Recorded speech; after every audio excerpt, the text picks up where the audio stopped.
Here we are on the Thames embankment, and we have a fellow here named Charles Portal.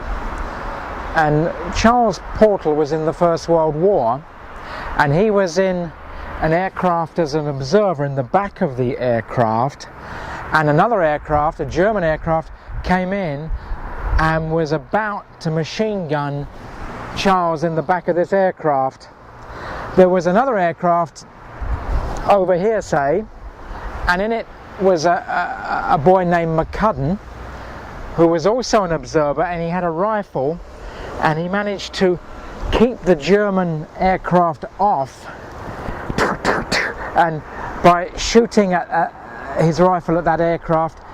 And in fact, Charles and the pilot, they made an escape and lived. Well, we move on into the Second World War, and this man became head of the Royal Air Force during the Second World War and became what they call Marshal of the Royal Air Force, and a very important war figure, and so his statue is placed here on the Thames embankment. What happened to the man who saved his life was he was promoted to pilot, he won the Victoria Cross and was set to be commander of an air group in France, but the officers of the air group refused to have that Victoria Cross holder as their commander, and they were upper class people, you see, and they didn't want a working class person in command of them, and they actually specified why, and there was a note written and got to young McCudden to say, because you went to a school in Gillingham, that's why they didn't want him as leader. So he had to go and join another unit, and on the flight to join that unit, the engine stopped and he was killed in an air crash and died very young.